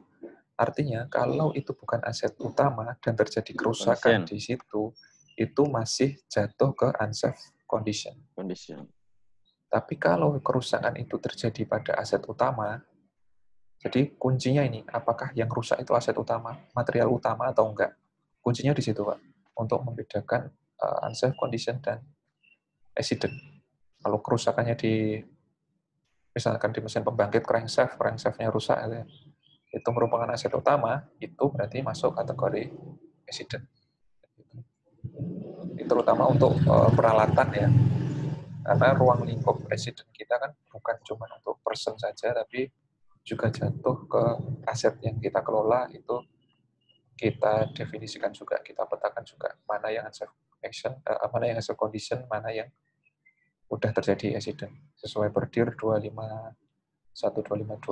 kalau nggak salah tentang aset ketenaga listrikan. Sampai sini bisa dipahami teman-teman. Jadi nanti mungkin di proyeknya masing-masing kalau ada kerusakan peralatan, silakan dideteksi itu yang rusak di peralatan utama atau peralatan yang sifatnya aksesoris. Kalau itu terjadi kerusakannya di aksesoris, itu masuk kategori unsafe condition. Tanya, Pak. Sampai sini bisa dipahami ya? Siap. Silakan, Pak. Untuk yang menjustifikasi dia itu peralatan utama atau yang nggak utama, itu siapa ya, Pak? Yang bisa, yang berwenang ya? Kalau itu kita pasti secara ada asumsi kita bisa melihat di sana, bisa kita ngomong masalah itu tidak peralatan utama gitu. Tapi kan beda lagi persepsinya gitu. Kalau misalkan ada teman-teman K3 waktu ini sekeliling gitu ya. Untuk justifikasi itu saya belum dapat aspek legalnya dari PLN sih, Pak. Cuman ketika saya tanya teman-teman distribusi, saya minta tabel MDU, material distribusi utama, itu ada di situ. Terus ketika saya tanya teman-teman transmisi, mana sih yang merupakan material transmisi utama, itu mereka bisa kasih, oh kriterianya ini, gitu. Termasuk material utamanya pembangkit, misalkan crankshaft, kalau cuman alarm itu ternyata aksesoris, terus material utamanya aja, mana aja kayak generator, misalkan. Nah, yang gitu-gitu itu bisa kita tanyakan ke teman-teman, Pak. Cuman mungkin nanti saya bisa tanyakan juga langsung ke legalnya ya, yang menentukan dari korporasinya standarnya ini seperti apa. Cuman batasannya di situ. Kayaknya sepertinya ada, Pak, untuk entah itu berupa SPLN atau edaran dari Kadif di masing-masing bidang ya. Tapi kata kuncinya itu sih, Pak. Kata kuncinya itu. Mungkin nanti saya bisa carikan juga detailnya ya. Ini acuannya mana gitu. Cuman ini sebenarnya udah jadi pakem juga di teman masing-masing bidang sih, kayak teman-teman distribusi itu pasti udah tahu, terutama bagian perencanaan ya, mereka udah tahu itu material distribusi utama itu tiang, konduktor, terus isolator, traverse, yang gitu-gitu itu.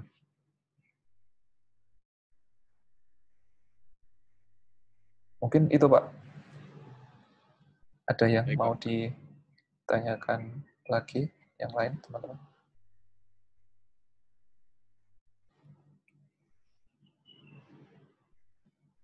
Oke, jadi tadi sudah saya sampaikan ya, intinya rohnya adalah mudah-mudahan ilustrasi pohon ini tadi bisa dipahami dengan baik teman-teman semua, karena nggak mungkin kita bangun budaya K3 yang bagus itu tanpa diawali reporting culture yang baik. Jadi kalau nggak ada yang lapor, tahu-tahu meninggal aja gitu, itu kita nggak akan pernah melakukan perbaikan performa kinerja kita, khususnya di K3 ya. Terus saya akan sampaikan kapan Inspekta ini digunakan. Ketika pelaporan bahaya ini bisa kapan saja momennya. Beda dengan inspeksi, kalau inspeksi kan kita memang sengaja mau cari sengaja mau cari masalah ya, kita punya checklist untuk melakukan inspeksi. Gitu. Inspeksi ini bisa oleh teman-teman K3L secara rutin, bisa teman-teman TM, TT, termasuk ruang lingkup ROW itu masuk ke situ juga. Terus inspeksi mesin pembangkit, inspeksi SLO, mungkin oleh teman-teman Pusertif atau lembaga SLO ya. Dan pelaporan bahaya ini ketika ada seseorang bekerja dan dia menemukan bahaya, itu bisa masuk ke situ. Termasuk ketika audit SMK 3, mungkin teman-teman pasti sudah SMK 3 kan ya. Ketika ada audit, baik itu internal maupun eksternal, yang jadi temuan audit itu kan pasti ketidaksesuaian, karena dia memasukkan ketidaksesuaian dengan referensi tertentu mungkin di PP 50 2012 itu kan. Nah, itu masuk ketidaksesuaian yang bisa diinputkan juga ke dalam aplikasi inspektor. Termasuk audit proper ya, audit lingkungan mana-mana ketidaksesuaian dengan aspek legal yang berlaku, itu masuk ketidaksesuaian juga yang bisa diinput di inspektor. Oke, sekarang kita lanjut untuk flowchart-nya. Untuk flowchart-nya, intinya saat ini ada 3 otoritas user. Yang pertama inspektor, moderator, sama admin. Inspektor ini sesuai intinya seluruh pegawai ya, bisa dilakukan oleh seluruh bisa dilakukan oleh seluruh pegawai, jadi seluruh pegawai. Dan beberapa WIP yang lain di Jawa itu mereka juga sudah meregisterkan teman-teman vendor sebagai inspektor. Jadi mereka melibatkan vendor juga untuk menjadi inspektor. Dan moderatornya adalah teman-teman yang sebagai K3, sebagai PJ K3, itu mereka dijadikan moderator untuk mereview temuan yang diinputkan oleh inspektor. Jadi tugas inspektor tadi menentukan apakah temuan itu unsafe action, unsafe condition, risk, dan accident. Jadi itu tugasnya inspektor ya. Dan kalau salah, seandainya inputan inspektor itu tadi salah dalam mendefinisikan, itulah tugasnya moderator. Dia melakukan review atau filter atau approval. Jadi dia bisa mereview temuan-temuan yang diinputkan oleh inspektor itu masuk kategori mana itu oleh moderator. Kalau temuannya tidak layak sekalipun, itu juga bisa menjadi wewenang moderator untuk melakukan reject temuannya. Dan dari temuan itu, ketika sudah masuk, bisa kelihatan status monitornya dan untuk update statusnya di situ. Jadi apakah statusnya open, close, atau progress, atau belum dikerjakan, itu bisa kelihatan di situ. Dan perlu saya sampaikan bahwa sebenarnya yang ditawarkan dari aplikasi Inspekta ini ada 2. Yang pertama, benda mati. Benda matinya itu berupa aplikasi ini. Jadi artinya dengan adanya aplikasi ini masalah langsung selesai. Masalah reporting culture akan selesai itu enggak seperti itu. Jadi aplikasi ini cuma benda mati aja yang memudahkan kita dalam melakukan pelaporan. Nah, benda hidupnya atau rohnya dari Inspekta ini adalah roh reporting culture tadi. Jadi budaya melaporkan ini harus dimiliki oleh seluruh pegawai. Jadi rohnya adalah budaya melaporkan yang dimiliki oleh seluruh pegawai yang melibatkan seluruh pekerja, bukan hanya dilakukan oleh teman-teman K3L aja. Jadi perlu dipahami ya, apakah dengan install Inspekta ini langsung masalah selesai? Enggak, karena kalau kita enggak input, kita nggak manfaatkan itu, ya juga nggak akan jalan. Jadi rohnya adalah pelaporan itu tadi. Inspekta ini hanya tool saja, hanya benda mati saja. Ibaratnya hanya laci saja untuk kita menyimpan berkas-berkas kita sesuai dengan kategori yang udah ditentukan di situ. Jadi sebatas itu ya. Dan reporting culture ini juga sudah masuk di kriteria maturity level. Tadi di sini ada kriteria reporting di maturity level K3L ya. Tadi juga sudah disampaikan sama Pak Arief bahwa Inspekta ini sudah masuk kriteria maturity level. Jadi di sini dikatakan bahwa pelaksanaan pelaporan unsafe action, unsafe condition, dan accident pada aplikasi Inspekta. Terus maturity level sekarang oleh teman-teman divisi SSE dikelompokkan menjadi level ya. Itu targetnya adalah di level 3. Jadi kalau di skala 0 sampai 100, level 3 itu di 60, angka 60. Terus level 3 itu di level kalkulatif. Di sini kriteria yang diminta adalah seluruh pegawai terdaftar. Jadi seluruh pegawai didaftarkan saja ke aplikasi Inspekta dan lebih dari 5% pegawai aktif dalam pelaporan. Jadi nanti ketika teman-teman login itu akan bisa melihat berapa banyak pegawai yang aktif dan user yang terdaftar di situ ada berapa. Nah, untuk seluruh pegawai yang terdaftar ini saya sarankan di level unit induk. Mungkin bisa istilahnya pinjam tangannya GM, pinjam tanda tangannya GM untuk bersurat ke seluruh unit untuk masing-masing pegawai itu mendaftarkan. Nah, nanti oleh admin bisa dengan mudah untuk approval temuan itu dengan username dan password email korporatnya masing-masing ya. Email korporat tanpa @pln.co.id. Sampai sini ada yang ditanyakan atau kita bisa coba lihat langsung ke aplikasi Inspekta ya.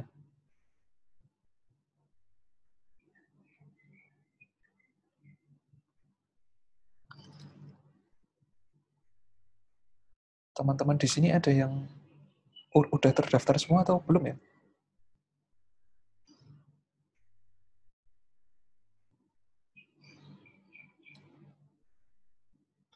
Kayaknya belum semua.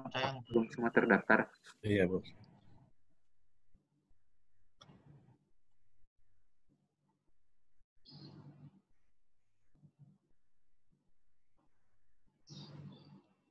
Oke, coba kita tampilkan ini punyanya Wib Kalbaktim ya, total user. Nah, nanti teman-teman moderator kalau mau lihat siapa aja yang daftar itu bisa kita lihat di sini, master data registranya. Jadi misalkan ini, Mas Fajar Ahmad Sihotang, dia udah daftar dan kalau nanti banyak misalkan, ini kan Mas Fajar ini dia cukup login dengan username email korporat dan password korporat, dia otomatis akan masuk ke sini dan admin bisa nge-approve ini. Nanti kalau misalkan banyak ada 10 atau 20 atau 100 katakanlah, kita bisa tinggal pilih klik centang semua terus approve. Nah, nanti otomatis dia akan udah bisa masuk ke aplikasi Inspekta. Jadi silakan ya coba login di hsse.pln.co.id /wib kalbaktim. Terus yang belum punya akun silakan register di situ dengan input username dan passwordnya.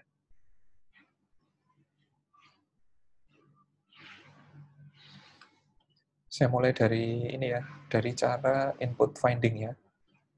Input finding nanti yang paling penting adalah kalau caranya sih teman-teman mudah, tinggal ngikutin ini saja. Tapi yang penting adalah tadi awareness, risk awareness, pengetahuan teman-teman akan risiko itu jatuhnya di unsafe action, unsafe condition, atau accident.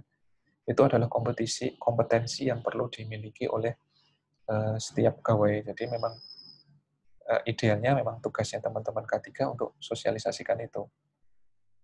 Jadi ini tentukan ya, misalkan temuannya tadi kayak tiang keropos, itu saya tulis tiang keropos. Terus itu masuk unsafe condition, ya tinggal pilih di sini. Finding type-nya misalkan bisa kita pilih instalasi ketenaga listrikan, departemennya itu operasi konstruksi misal ya. Contoh aja. Short description-nya kita kalau mau detailkan tiang keropos, lubang misalkan diameternya berapa gitu. 20 cm misalkan. Lokasinya di jalan apa misalkan. Nah, itu tinggal kita klik input di sini. ketika kita input pertama kali, statusnya dia masih draft. Jadi input pertama statusnya masih draft, ini belum muncul di moderator. Jadi ketika statusnya masih draft ini, moderator belum bisa melihat temuan ini. Dia harus publish temuan itu dulu. Klik di sini publish ya.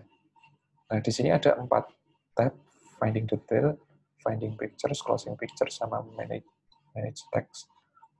Nah, kalau mau input foto, kita bisa inputkan di finding pictures. Tapi kita bisa pilih yang mana dulu, mau dipublish dulu baru di-input foto bisa, atau mau input foto dulu baru publish juga bisa. Misalkan ini kita publish dulu, terus misalkan kita input finding pictures ya. Misalkan gambar, kita punya gambar apa gitu. Misalkan kita masukkan sini. Nah, cukup dengan drag and drop aja, otomatis gambar itu dia udah masuk di sini. Nah, nanti untuk panelnya teman-teman moderator, terutama jabat K3 ya, mereka akan punya menu list approval di sini. Jadi ada list approval di sini, centang yang warnanya biru. Di sini ada 5, berarti ada 5 temuan yang perlu di-approve. Nah, ini ada teman-teman yang udah input ya. Oh, ini udah lama sekali, 2019. Pak Fatma, Arika, sama Muhammad Syafi'i. Ini udah input lama. Nah, jadi temuan itu akan muncul di sini, dan tugas moderator adalah mereview temuan itu. Jadi misalkan yang tadi, saya misalkan karena input tadi di awal saya sebagai inspektor ya, input, lalu saya sebagai moderator akan muncul temuan ini, muncul menu ini, list approval, saya klik review di sini. Setelah review, klik di sini, review finding. Nah, ini di sini kita akan menentukan PIC-nya. Jadi PIC itu siapa? Misalkan bagian teknik gitu ya. Atau nanti bisa disesuaikan di bagiannya WIP itu apa aja, misalkan operasi konstruksi atau PIC-nya siapa. Tanggalnya bisa kita tentukan. Misalkan deadline-nya ini harus selesai bulan depan gitu misalkan ya. Kita bisa pilih PIC akun name-nya, kita bisa tag nama di sini. Di tag nama ini seperti kayak fitur chat WhatsApp itu ya, kita gunakan fitur add, terus kita ketik namanya beliau kan muncul. Sama juga kayak add-nya Instagram, kalau kita nulis nama add itu akan muncul di sini. Jadi misalkan di sini kita pilih Mas Fauzan gitu. PIC-nya Mas Fauzan. Jadi untuk temuan ini yang harus menindaklanjuti adalah Mas Fauzan. Ini misal ya, contoh. Terus kita berikan juga suggestion-nya. Misalkan suggestion-nya diganti yang baru. Kita klik approve. Nah, di sini ini juga untuk temuan ini idealnya teman-teman bisa lakukan komunikasi juga dengan PIC yang bertanggung jawab. Jadi sering ada pertanyaan siapa sih yang harusnya menindaklanjuti temuan itu? Ya tergantung dari case-nya, tergantung dari temuannya. Kalau lampu mati pada kantor, di kantornya lampu mati semua, unsafe condition gelap, gitu, ya berarti yang harus ganti lampu itu siapa? Misalkan bagian rumah tangga atau SDM dan umum kan ke situ. Kalau misalkan ketidaksesuaiannya ada di jaringan, yaitu di bagian mana, misalkan operasi dan konstruksi seperti itu. Jadi harus ada komunikasi antara moderator dengan PIC yang seharusnya dia menindaklanjuti temuan itu. Dan ini juga salah satu metode biar teman-teman nggak kehabisan tema, nggak kehabisan obrolan ketika di momen rapat P2K3 bulanan. Jadi artinya ketika rapat P2K3 bulanan, teman-teman bisa buka aplikasi Inspekta dan langsung bisa istilahnya mendisposisi ya. Kan bisa jadi temuan itu teman-teman K3 juga yang harus menindaklanjuti. Misalkan APD-nya nggak lengkap, pengawas ini perlu sepatu safety-nya udah nggak ada, udah rusak, misalkan peralatan tagging-nya nggak ada, misalkan itu disepakati teman-teman K3 yang menyediakan, ya berarti teman-teman K3. Tapi kalau temuan itu terkait keteknisan atau terkait kerumah tanggaan ya, disesuaikan dengan siapa yang harus menindaklanjuti temuan itu. Nah, nanti begitu rapat P2K3 kan minimal ya sebulan sekali. Nanti di bulan selanjutnya teman-teman bisa review lagi status dari temuan masing-masing itu udah selesai atau belum. Jadi teman-teman bisa update di sini. Apakah statusnya masih progres dikerjakan, close, atau masuk RKAP. Di sini ada satu menu update status ini RKAP, yaitu ketika temuan itu deadlock atau mentok di anggaran ya. Ketika temuan itu mentok di anggaran dan misalkan perlu anggaran yang besar, misalkan PLTU nggak ada CHEMS-nya misalkan, itu nggak standar, ada regulasi yang mewajibkan harus ada CHEMS misalkan. Nah, untuk pengadaan CHEMS kan nggak murah, dan kebetulan anggaran ini belum ada di tahun ini, itu harus dimasukkan usulan untuk RKAP tahun depan. Jadi temuan itu bisa kita switch ke arah RKAP seperti ini, misalkan ya. Terus kita klik update. Nah, nanti ketika teman-teman perencanaan itu mereka mau collect data usulan pekerjaan apa, teman-teman bisa langsung filter nih nanti di Inspekta, mana sih temuan-temuan yang statusnya RKAP. Di RKAP itu bisa kita download daftarnya, kita langsung bisa print ini sekian. Tapi konsekuensinya kalau untuk case temuan yang statusnya RKAP ini outputnya harus udah ada penawaran harga ya, paling nggak ada RAB atau HPE dari teman-teman perencanaan ya. Intinya RKAP ini harus ada outputnya berupa usulan anggarannya sekian gitu, agar bisa diusulkan ke RKAP tahun depan. Dengan harapan idealnya ya RKAP tahun depan udah muncul anggarannya sesuai urgensinya dan itu bisa ditindaklanjuti seperti itu. Kalau temuannya udah close, bisa di-switch ke close, di-update close seperti ini. Dan ini emang harus, mau nggak mau harus memaksa seseorang, terutama moderator ya, untuk berkomunikasi dengan lintas bagian yang bertanggung jawab terhadap ketidaksesuaian. Jadi sebenarnya ini bisa jadi juga untuk tool manajemen untuk memantau pekerjaan-pekerjaan dari ketidaksesuaian yang ada. Sampai sini ada pertanyaan?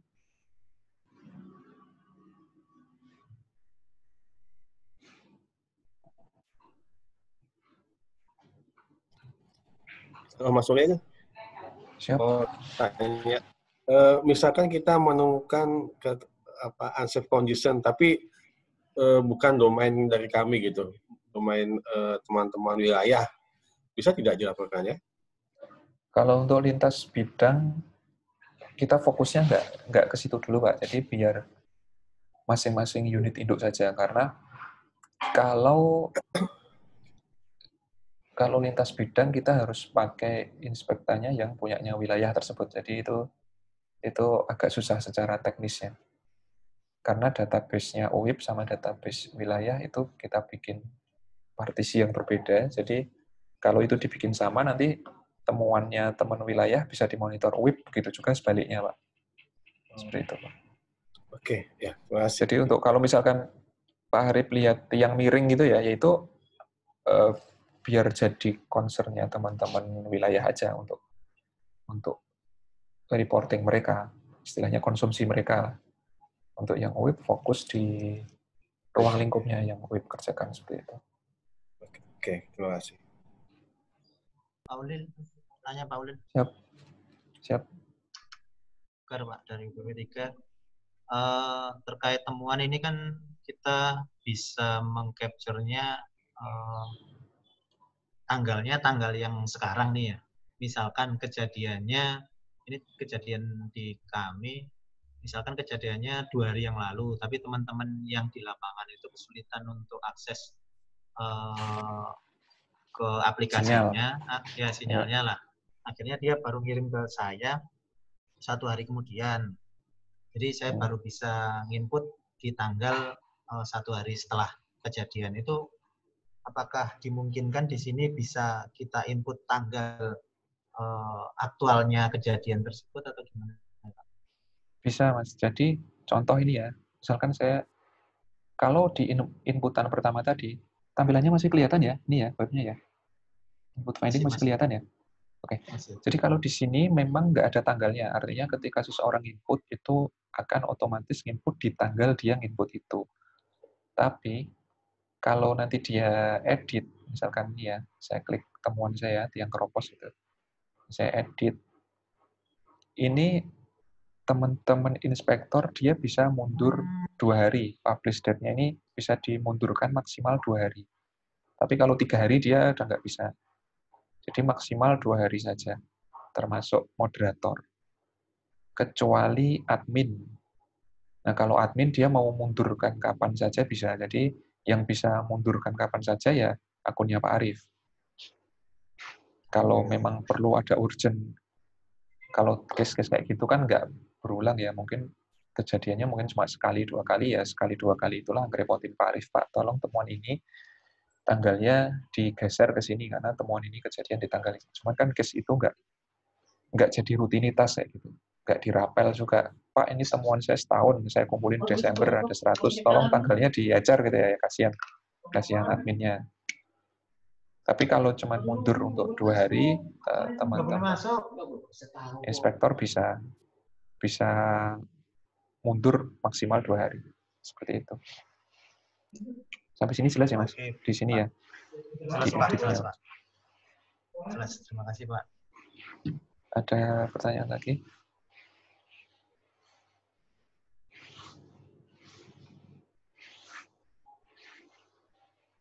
Mas Ulil, mau nanya Mas, jika diimplementasikan di lingkungan kantor, bisa juga kan ya, jadi misalnya ada pegawai kantor melihat ketidaksesuaian unsafe condition di lingkungan kantor, bisa ditindaklanjuti juga kan dengan aplikasi ini? Betul. Justru ya memang nggak ada batasan sebenarnya. Jadi justru memang kantor itu yang paling paling visible lah. Kalau kita mau audit SMK 3 kan juga orangnya datang ke kantor, keliling-keliling kantor ya. Terutama penerapan 5S ya misalkan. Jadi ini saya tunjukkan ke teman-teman. Di input finding ini di sini ada referensi. Ini perlu dipahami teman-teman ya. Referensi itu bisa apa saja. Baik itu aspek legal dari pemerintahan, Kemenaker, Kemen-LH, terus perdir internal di PLN, maupun prosedur SMK 3 masing-masing, maupun prosedur 5S. Jadi misalkan UIT Kalbaktin udah menerapkan 5S dan punya prosedur 5S di situ ya, dengan standar yang udah tertulis di situ misalkan. Kalau ada ketidaksesuaian di situ yang nggak sesuai dengan prosedur 5S, berarti itu bisa masuk ketidaksesuaian juga. Jadi misalkan di lobby itu harusnya clear, standarnya 5S itu seperti ini, nggak boleh ada barang, nggak boleh ada material di situ, material semua harus ditaruh gudang, misalkan gitu. Dan di prosedur 5S sudah di state seperti itu, dan ternyata ada barang ditaruh di lobby, numpuk banyak, gitu, itu kan ketidaksesuaian juga. Referensinya masuk tadi, prosedur 5S, mungkin bisa disebutkan detailnya sekian. Gitu. Jadi referensi ini bisa apa aja ya yang bersifat standar ya, baik itu standar di level pemerintahan maupun ISO, NFPA, standar internasional juga bisa dimasukkan, ASTM, SNI misalkan gitu. Banyak sekali standar yang bisa kita pakai, termasuk standar internal perusahaan secara korporasi maupun standar teman-teman di unit induk sendiri maupun di unit pelaksana sendiri kalau punya dokumen standar. Sampai sini bisa dipahami? Jadi apapun itu ya, termasuk banyak kok unit yang seperti itu, kalau terutama di unit induk tuh. Unit induk itu pasti kantor aja, karena mereka nggak pegang teknis. Pusmanpro, unit induk wilayah yang di unit induknya ya, ruang lingkupnya ya yang ada di kantornya itu. Banyak sekali di situ. Temuan bisa banyak di situ. Walaupun cuma kantor aja ya. Kan ada lift, ada hidrannya kerja apa enggak, ada apar di situ. Ada 5S, 5R, ada rambu, ada penerimaan tamu, macam-macam lah. Banyak aspek yang bisa kita potret di situ. Dan kuncinya untuk kita bisa menemukan sebuah temuan, kita memang harus banyak-banyak baca regulasi. Jadi regulasi apapun, makin kita tahu regulasi, makin tahu kita ternyata banyak ketidakidealan yang ada di unit kita. Seperti itu. Sampai sini ada pertanyaan lagi?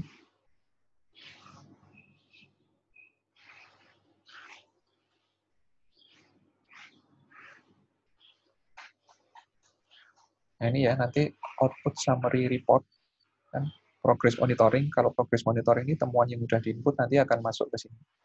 Terus kalau summary report, ini temuan rangkumannya ya. Jadi teman-teman yang paling banyak input temuan itu justru kita tampilkan sebagai performa positif di situ, termasuk moderator di sini. Dan ini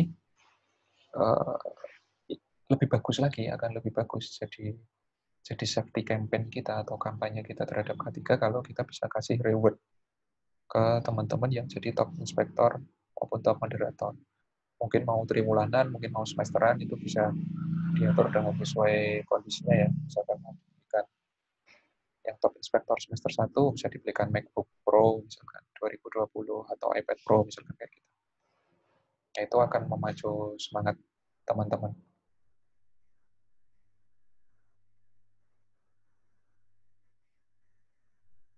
Nanti di sini kita juga bisa lihat kompetisi antar unit juga. Kalau kompetisi antar unit kita bisa lihat di performance indicator. Ini kompetisi antar unit.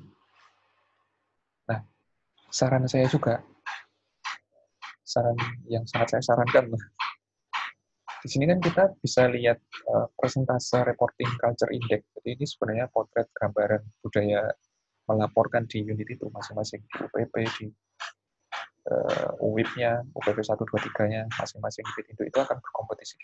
Nah, kalau bisa, di momen seperti rakor atau raker tahunan ya, bisa diberikan ini modelnya cuman sertifikat aja dan figuran.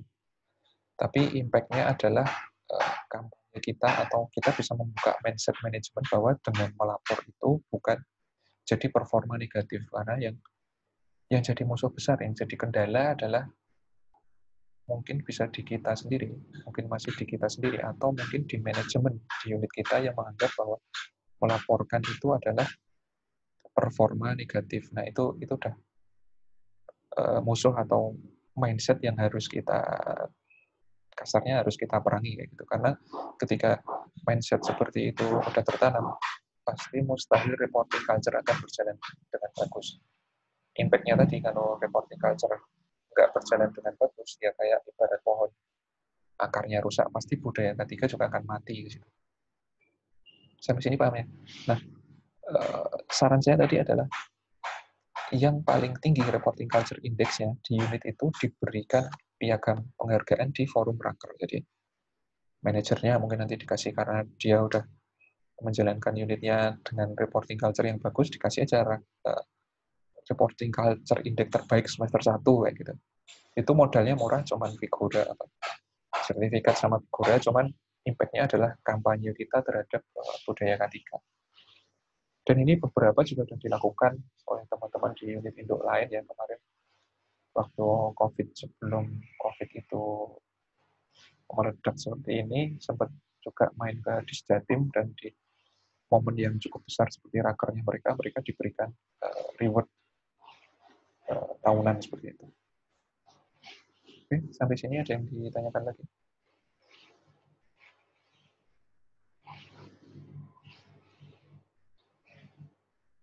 Atau cukup? Kayaknya udah hampir 2 jam juga. Udah pada bosan pasti.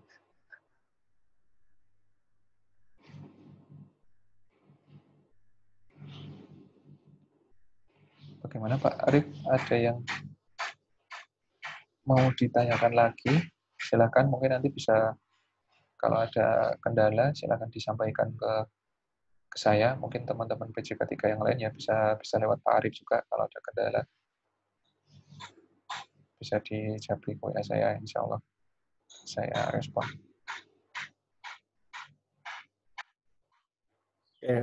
Buat teman-teman yang ditunjuk sebagai inspektor, moderator maupun admin, mungkin ada pertanyaan buat Inspekta ini, mumpung Mas Uli ada di sini. Ya, Pak.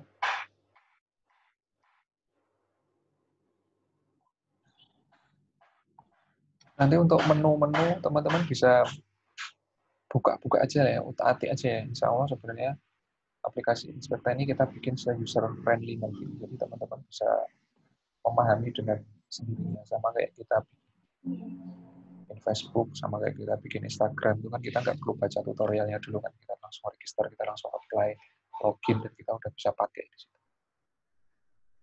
Cuma secara umum ya memang ini harus ada moderator yang harus approve. Aulil, Siap. untuk versi APK-nya apakah sudah ada, Pak? Untuk aplikasi Android kita masih progres, Pak. Saya curhat aja ya. Kebetulan anggarannya udah ada, cuman kemarin ada kendala di pusat, kita belum dapat vendor. Kita belum dapat vendor untuk develop aplikasi ini. Dulu sebenarnya udah ada, cuman karena banyak pengembangan di webnya, udah masuk ke hsc.pln.co.id juga, itu banyak yang nggak kompatibel dengan versi APK yang dulu. Cuman mudah-mudahan semester 2 lah ya, mudah-mudahan paling lambat akhir tahun kita udah bisa pakai untuk versi Android dan iOS-nya. Kemarin kita lakukan survei juga kan, banyak masukan juga bahwa untuk aplikasi iOS dan Android itu perlu, dan kami juga sebenarnya udah semangat banget untuk ke situ, Pak. Cuman memang ada tahapan birokrasi yang harus ditempuh lah di Pln Pusat ini untuk biar bisa dapat vendor dan berkontrak untuk bisa eksekusi aplikasi Android. Seperti itu, Pak. Ya, saya setuju sih, Pak. Kalau tadi, Pak, pendapat Mas Tegar itu. Karena memang kalau orang-orang teman-teman yang di lapangan itu kan yang real time gitu. Nah, kalau masalah real time kan harusnya penanganannya lebih cepat gitu. Mungkin aplikasi yang di Android itu mungkin jawaban untuk teman-teman safety untuk penanganan lebih serius dan lebih cepat atau real time itu lebih bagus lagi gitu. Kalau kita kalau kita ngomong masalah web gitu ya, untuk pelaporan itu tuh sudah banyak di kami ya tentang web ini. Belum lagi web itu harus dimasukkan lewat laptop, terus belum lagi nanti HP-nya juga terlalu kecil layarnya atau apa, kan memang banyak parameter yang harus diisikan tadi. Jadi usulan dari kami sih sebenarnya lebih bagus pakai aplikasi Android gitu kan, supaya lebih real time gitu dan penanganannya lebih cepat. Itu sih, Pak. Siap, oke, Pak. Itu sudah kita agendakan, Pak. Mudah-mudahan bisa, mohon doanya aja lah, mudah-mudahan bisa lancar dan dapat vendor yang qualify untuk melakukan itu. Kalau untuk solusi sementara sih, Pak, untuk solusi sementara teman-teman bisa pakai HP dengan browsernya masing-masing. Di situ bisa di-set ke desktop site sebenarnya. Jadi di desktop site teman-teman bisa input di situ juga. Kalau HP yang layarnya udah 5,5 inci ke atas ya, smartphone 5,5 inci ke atas, insya Allah sudah cukup enak sih, Pak, untuk buka itu. Sambil miring, HP-nya dimiringin. Itu sama seperti web, tapi bisa input juga di situ. Tapi itu solusi sementara, Pak. Jadi kita udah ada rencana juga, jadi target juga untuk biar bisa masuk iOS dan Android-nya. Mungkin demikian, ada yang ditanyakan lagi?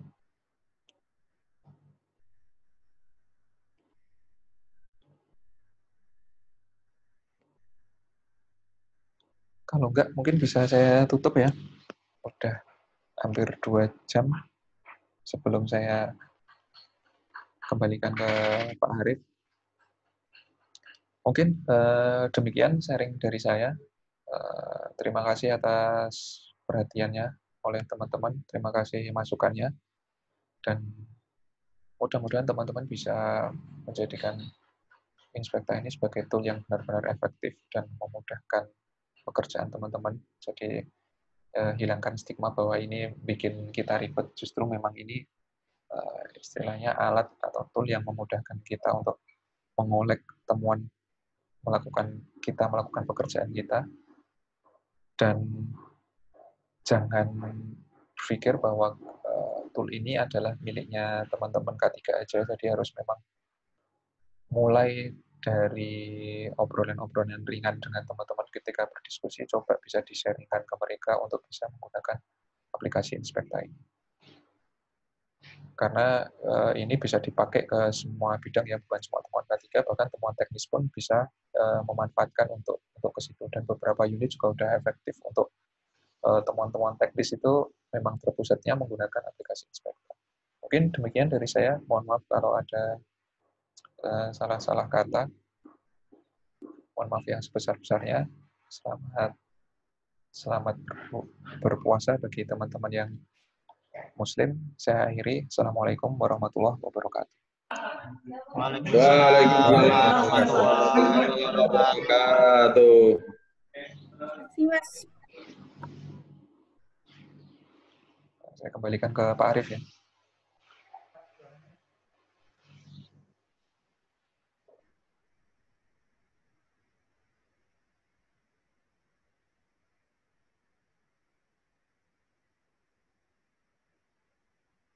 Nggak ada suaranya, Pak.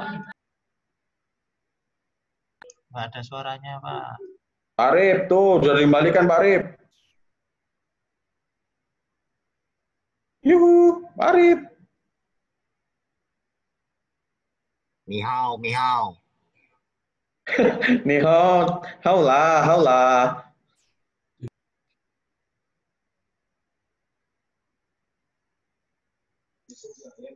Itu deh, Mbak Ilma aja tuh.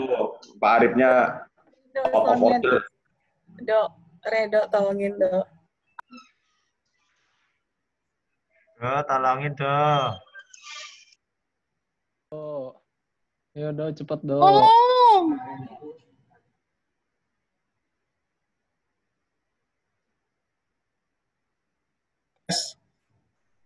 Yang cepat selesai, Dok. Assalamualaikum gitu loh. Udah masuk belum? Tes 1, 2, 3. Mantap. Udah ya? Oke ya. Pak. Terima kasih Mas Ulil ya atas pencerahan dan sosialisasinya tentang Inspekta ini. Dan teman-teman semua, mudah-mudahan kita bisa mengaplikasikan Inspekta ini sehingga apa yang diharapkan oleh jargon kita, bahwa tidak ada yang lebih penting dari jiwa manusia itu dapat dilaksanakan ya. Demikian, terima kasih. Selamat